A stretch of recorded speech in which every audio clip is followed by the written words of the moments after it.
virus! Help me! Looks like you missed your connection. We were coming to get you. Please. Sai. Anara.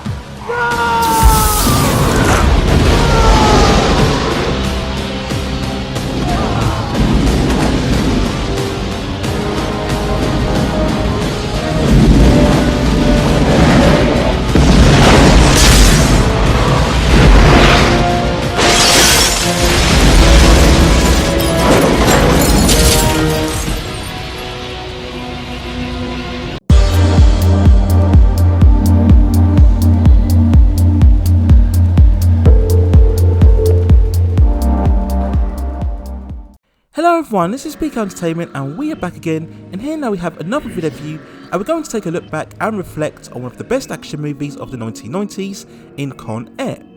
Released on June 6, 1997, it has a high quality cast starring Nicolas Cage, John Cusack, John Malkovich, Colm Meaney, Ving Rhames, Rachel Ticotin and Steve Buscemi, and it was directed by Simon West. Now the story of Con Air is that we follow decorated soldier Cameron Poe returning home to his wife in Alabama, happy to be reunited and expecting a baby on the way. All life seems great at this point, but after being provoked and attacked by 3 drunks outside a bar and defending himself and ultimately killing one of them in the process, Poe is sentenced to 10 years in prison, and having done his time afterwards, he finally looks forward to seeing his wife again and his daughter, who is now grown up. As part of his release, he's set on a transport plane with other more notorious prisoners who are being relocated to another prison facility. Now unfortunately for Poe, the prisoners have actioned the hijacking of the plane in order to escape. Having to look out for his friend who suffers from diabetes, Poe has to secretly work with FBI Marshal Vince Larkham on the outside to try and stop the prisoners and make it home safely to his wife and daughter. Now when looking back on Con Air, it's absolutely sheer fun and entertaining, with balls to the wall action, pushing forward at a fast pace with high octane excitement, but it's staged well enough with skill and wit and a nice line in humour and energy.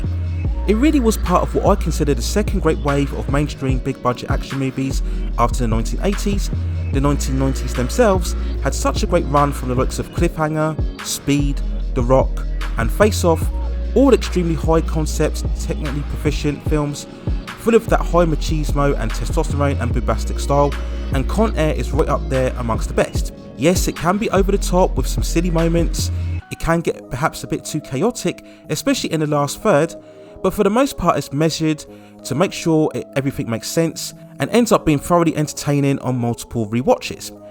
Now Con Air was also part of the shift in the action genre that saw a change in from the casting of the more muscular iconic superstars such as Sylvester Stallone and Arnold Schwarzenegger to now casting more indie and art house actors in the roles. The change was to focus on more characters that still had that physicality but were much more intelligent and smarter and far more comfortable in delivering all of the quips and wisecracks. Probably the big example of this is Nicolas Cage in the lead role as Cameron Poe, who himself was very much an indie actor throughout the late 80s. He maximised terrifically on his Best Actor win for Leaving Las Vegas in 1995, while transforming himself into an action star already leading to other great 90s action movies such as The Rock and Face Off. And overall it's a solid performance from the actor here, very much bulking up with a more muscular physique. The southern accent admittedly does take a while to get used to, and somehow I think it was rather unnecessary, and when watching for the first time it can get a bit distracting, but it's not enough to derail the film overall as a whole. Playing towards more type is John Cusack as Vince Larkham, the only agent not wanting to take the prisoners' plane out, and the only person who allies with Poe. He constantly clashes with the fiery DEA agent Duncan Malloy, who is very well played by Colm Meaney, who has much more of an aggressive, forceful approach in dealing with the hijacking, and a lot of the movie's fun is generated from the constant bickering between these two characters. In what's probably the most memorable performance, we see John Malkovich as the main villain, Cyrus the Virus, the ringleader of the hijacking, and it's a very fine mix of a crazy yet intelligent and charismatic character with enough menace to be taken seriously as the main villain. And it's just so great to see him, yet another artistic actor, be allowed free reign, and you can clearly see that he's enjoying every minute of playing his character. Also adding greatly to the mix is a whole host of more B-level actors playing a host of dangerous prisoners. We have Ving Rhames as Nathan the Diamond Dog Jones, who is the second in command behind Cyrus but has aspirations to be the top guy overall. We have Danny Trejo as the serial rapist Johnny 23. Dave Chappelle is Joe Pinball Parker, who is a heroin addict, and Steve Buscemi, who plays the notorious Garland's the Marietta Mangler Green serial killer, and whilst he does have some interplay with Cage and some funny scenes, it's somewhat of an underutilised role for somebody as talented as Buscemi, and we get this tangent with his character where he separates himself from the group to talk to a young girl, hinting at something far more sinister that may happen, and he ends up being a separate character from the rest of the cast and much more played as comic relief. Now, as mentioned before, the movie spares no expense in a spectacle, and we have an absolutely fantastic sequence with an all-out shooting battle halfway through at Lerner Airfield, where the prisoners set out a trap for the pursuing cops, trenching them inside the airfield before going out on an all-out assault. And we get plenty of big explosions, chases, slow motion shots of characters running and jumping, and bullets and shotguns flying everywhere. It's real exciting kinetic thrills, and it's just so great to watch, especially on a big screen. And the movie is like that for the most part. It's only really the last 10 to 15 minutes where we get an extra unnecessary motorbike chase climax at the end, and it's just to the point where I think the movie's excesses probably go too far. But at the end of the day, none of that was enough to deter audiences when the movie was released. It proved to be a box office smash hit, grossing over $224 million from a $75 million budget.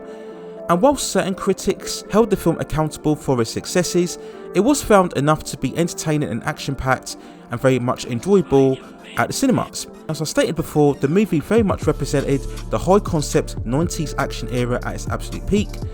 The film also solidified Nicolas Cage as a mainstream A-list movie star, following before the likes of The Rock and also Face Off. And the film itself still holds up today as an endlessly entertaining actioner, self-aware enough during the silly excesses, but keeping it serious enough not to slip into parody, and it just remains overall a fun, exciting, spectacular movie from start to finish. And yes, Con Air still remains a classic entry within the 90s action cinema. So that's my overall thoughts and feelings and review of Con Air. Let me know what you think in the comments below. You can also check out my channel for other 90s classic movies, and if you'd like to see me review other films of that type, then also let me know with any suggestions within the comments. And if you'd like to see me review any other television series or movies, or cover any other issues or topics of interest, then also let me know in the comments as well. I will see if I can provide further commentary for you on those topics in the future. Please do something about the subscription and notification buttons so I can provide you more high quality content like this in the future. But that's it for now. Take care of yourselves, and I will see you very, very soon.